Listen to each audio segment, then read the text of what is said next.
নমস্কার বন্ধুরা, good morning. স্বাগত জানাই আবার আমার একটা নতুন ভ্লগ ভিডিওর সাথে। তো কেমন আছেন আপনারা? আশা করছি ভালো আছেন। আমি কিন্তু খুব ভালো আছি, সেটা অবশ্যই আপনাদের ভালোবাসা। তো সকালবেলা উঠে দাঁত টাত মেজে তারপরে চা করেছি। চা করার পরে কিন্তু হাঁড়িতে চাল তুলেছি। তো জলটা গরম বসিয়ে দিয়েছিলাম, তারপরে হাঁড়িতে চাল তুলে দিয়েছি। তো এখন বাজে 9:30। তো একটু তাড়াতাড়ি রান্নাটা চাপিয়েছি, কারণ আমার ক্লাস থাকে। রবিবার চাপ আছে প্রচুর, তো ওর জন্য তাড়াতাড়ি রান্নাটা করা। তো কি রান্না হয় এখন আমাকে জিজ্ঞেস করা হয়নি।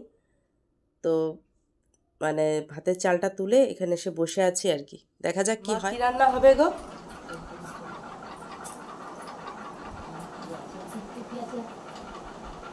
চিংড়ি মাছ আছে তো নাকি? মাছ নিবে না? মাছ আছে।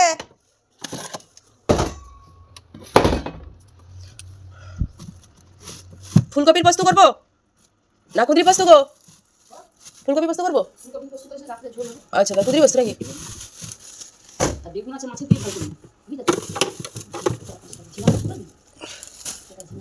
ঝিঙা 4টে আছে, আলু কাটি দিতে হবে আর কি। তাহলে আনো। মা গাছ থেকে সকালবেলা এই যে ঝিঙে নিয়ে এলো, এই যে বাড়িতে ছিল কটা, এই 3টে মতো ছিল, আর 2টো নিয়ে এলো আর কি, গাছের টাটকা ঝিঙে। তো এটা দিয়ে যে পোস্ত হবে। ঝিঙেগুলো দেখুন, গাছের টেস্টই আলাদা, গাছের জিনিসের তরকারি খাওয়ার। এগুলো কেনা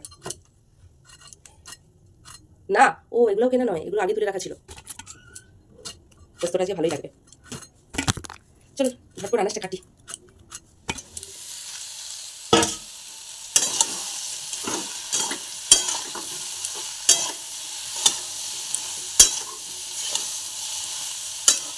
তো আলু আগে কেটে ভেজে নিয়েছিলাম, তারপরে এই যে দেখুন আলুটা লাল লাল করে ভাজা হয়ে যেতে এবার ঝিঙেটা দিচ্ছি। দিয়ে দেবো দেখুন একটু কুচনো পেঁয়াজ। তো দিয়ে দিচ্ছি চেরা কাঁচা লঙ্কা। পোস্ত বিশেষ তরকারিতে কিন্তু কাঁচা লঙ্কা না দিলে ঠিক ভালো লাগে না, কি বলেন? আর দিয়ে দেবো টমেটো। টমেটোটা এই ঝিঙে আলুটাও ভাপানো হবে, মানে আস্তে আস্তে সেদ্ধ হবে, আর টমেটোটাও ওর সাথে ভাপানো হয়ে যাবে, সেদ্ধ হয়ে যাবে। তারপরে ঘেঁটে দিলেই বেশ সুন্দর লাগে খেতে। ঝিঙে তো এমনি দেওয়ার সঙ্গে সঙ্গেই সেদ্ধ হয়ে যায়, কিন্তু আলুটার জন্য আপনাকে তো একটু রাখতে হবে। তো জল দেবো না আমি, ওই মশলার মধ্যে যতটুকু জল আছে। চলুন, মশলা তো বাটা হয়ে গেছে, দেখি ঝিঙার কি।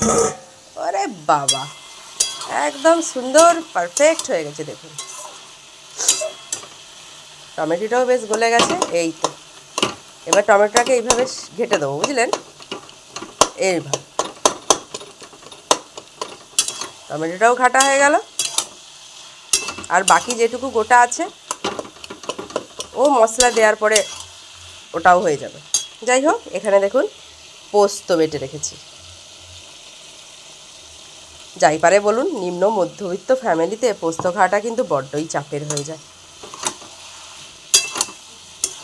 বুঝলেন তো? পোস্তর যা দাম, বাপরে বাপ, আকাশ ছোঁয়া।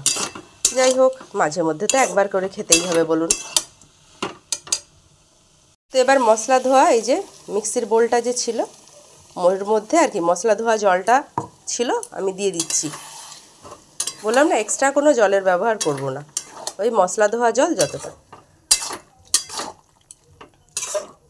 ব্যাস রেডি। আর একটু ফুটুক, একটু নুনটা চেক করে নেবেন, নামিয়ে নিলে রেডি ঝিঙে আলু পোস্ত। তো ঝিঙে আলু পোস্তর পর এখানে ভাজবো পেঁয়াজি, মুড়ি খাওয়ার জন্য। আমরা মেদিনীপুরবাসী, লুচি পরোটাটা আমাদের ঠিক পোষায় না, আমরা মুড়ি চপ, মুড়ি পেঁয়াজি এসবই খাই। তো তার জন্য ভেজে নিচ্ছি গরম গরম পেঁয়াজি, বেশি করে পেঁয়াজ, কম বেসন। তো ভিডিওটা আজকে এতটা পর্যন্তই থাক, দেখা হবে আবার অন্য কোনো দিন অন্য একটা ভিডিওর সাথে। আমার চ্যানেল যারা নতুন অবশ্যই চ্যানেলটাকে ফলো দিয়ে দেবেন। আর হ্যাঁ, আমার ভিডিওগুলো যদি ভালো লাগে একটা লাইক আপনাদের কাছে তো আমি চাইতেই পারি।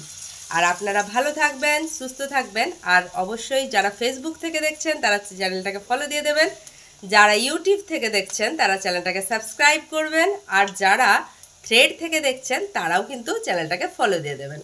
আপনারা ভালো থাকবেন, সুস্থ থাকবেন। দেখা হবে আবার অন্য কোনো দিন অন্য একটা ভিডিওর সাথে। ততক্ষণের জন্য